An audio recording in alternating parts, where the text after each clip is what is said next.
July 30, Strikeforce and M1 co-promoted Fedor versus Henderson on July 30 on the Sears Center in Illinois. The fight starts. The first fight of the main event will be JZ Cavalcante versus Bobby Green. I think this is too big of a fight for Bobby Green. He is the King of the Cage champion, lightweight champion, but he's just moving up in competition too quickly. JZ Cavalcante has been for many years a top 10 lightweight, even though he's not right now, but he's just got too much experience. He's got better striking, better wrestling, better submissions. He's a more complete fighter. He's going to be the stronger fighter. And I just think he's going to overwhelm him. He's going to strike with him first and probably take him down, coming up for a TKO in the first round, maybe on the earlier parts of the second round after he's tired him up a bit.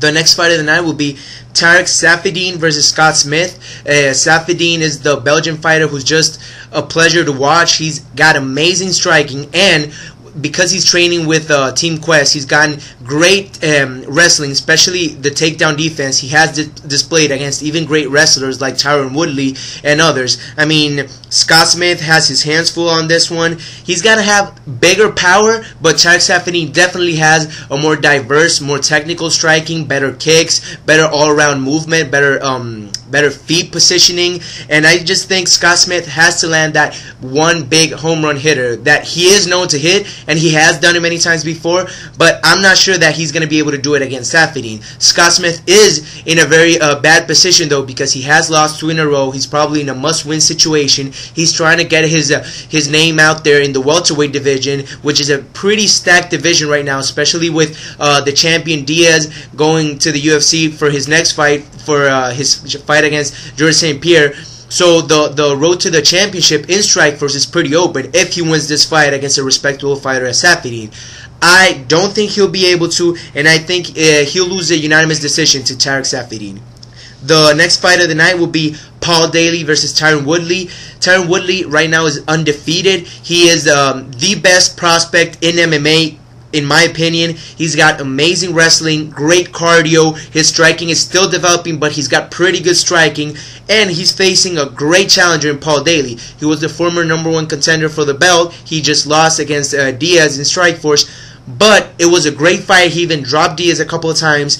I think he's got the best power in the welterweight division striking-wise. He's got a dynamite left hook. So this fight really goes down to whether Tyron Woodley can make a good strategy, keep himself away from Paul Daley's power, use his wrestling, kind of like Koscheck did, but Koscheck is a more seasoned fighter. He's got a lot more experience. So let's see if Tyron Woodley can actually get the fight to the ground, get Paul Daley tired, and not get caught with a big punch. I think that will work out for him on the first round, but I think late at some point, sooner or later, he's gonna get caught. I mean, Daley just has huge kicks, huge punches, huge knees, and I think in the second round he'll eventually catch him for the knockout. I wouldn't be surprised if Tyron Woodley wins a unanimous decision by constantly taking him down, like I said, like Koscheck did. But Paul Daley knows what's coming. He's probably training his takedowns,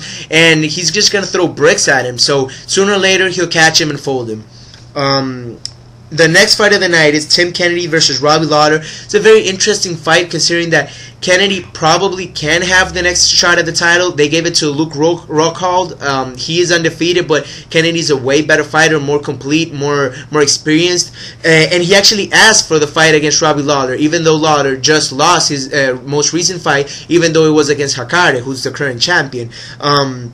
Tim Kennedy, I think, is the more complete fighter. Robbie Lawler's got a striking advantage, a lot of power, especially on his hands. He's more of a boxer type. He's always displayed it. He dropped Hakare in the first round of their fight, but I think Kennedy's going to get him down. He's going to practically use the same strategy he used against Melvin Manhoef, who, in my opinion, is even a better striker than Lawler, even though he lost that fight by knockout. I think that was kind of a fluke knockout between him and Lawler. Tim Kennedy was getting beaten in the stand-up against Manhoef, but he eventually got him down and got the choke. I think kind of the same thing is going to happen with Lawler. It's going to look a lot like Lawler versus Hakare. He's going to get him down repeatedly and eventually get a tap out, probably by a rear naked choke. I was even surprised. Hakare's got a pretty good takedown. He's a black belt in judo, but Lawler was supposedly training with guys like CB Dalloway, as training specifically his takedown defense, and Hakare just took him down too easily. Kennedy is a way better wrestler, so it's going to be even easier for him to take him down and dominate in the ground. He's also got very good jiu-jitsu, very good grappling as well, so I think he'll eventually catch him with a tap out. I'm saying a second round submission for Tim Kennedy. The next fight of the night, the co-main event, will be the female champion Marlos Koenen versus Miesha Tate. Koenen, as we all know, is her striking is pretty good. She trains with Golden Glory, the same team as Overeem and all those monsters that have just amazing striking, all those K1 guys. And Miesha Tate is a great wrestler. In Marlos Koenen's last fight against Carmouche, her biggest problem was battling that constant takedowns. It seems that her takedown defense just wasn't there. Hopefully she's been training on that, but Miesha Tate's probably going to come aiming at that, not only because it's her specialty, but because it has proven to be a weakness of Koenen. I think she will get taken down, but I think she'll eventually catch her with a sub, because she's even a better grappler than she is a striker. She'll catch her in either triangle choke or an armbar from her guard. I'm thinking third round, maybe fourth round, where Miesha Tate is even more tired from the constant takedowns. Now, the main event of the fight is Henderson and Dan Henderson versus Fedor Emelianenko. It's a fight I'm very excited for, because we have in Fedor a fighter who is not only kind of a legend and very mysterious, but we have a fighter who hadn't lost, basically, because that only loss against Kosaka was a cut and he avenged it, who basically hadn't lost for his first, 33 fights, and then he gets beaten 2 times in a row. The first one against Verdum, who a lot of people were calling a fluke, but then the second one was he got dominated, especially in the second round versus Bigfoot Silva. Now, a lot of people, myself included, are saying that the size was a big factor in that fight. Antonio Silva had a huge size advantage. Silva is one of the biggest heavyweights out there. A huge weight advantage, a huge strength advantage.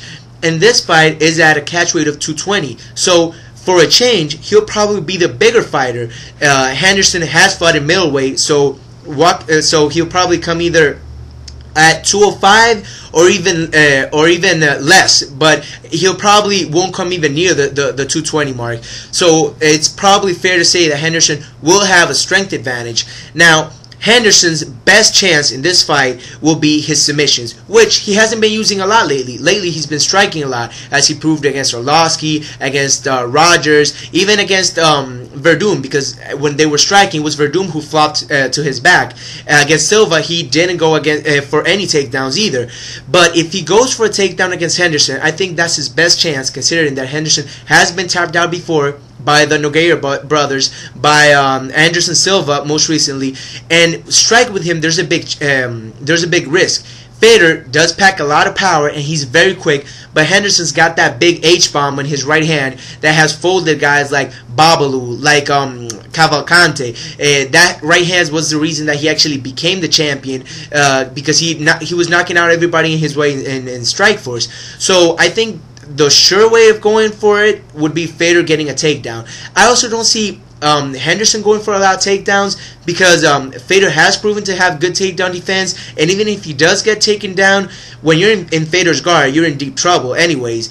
So if the fight stays on the feet, it's pretty much throw a coin. Let's see who lands first. Fedor's more technical, but Henderson has a great chin, never been knocked out, and like I said, massive power, especially on that right hand. So if he goes for the takedown, it'll be more of a sure thing. I think the first round will be a striking one, and then in the second round, when they're both pretty much beaten up, Fedor will probably go for the takedown or get taken down, and he'll work for the submission. My pick is Fedor for a second round sub. Now,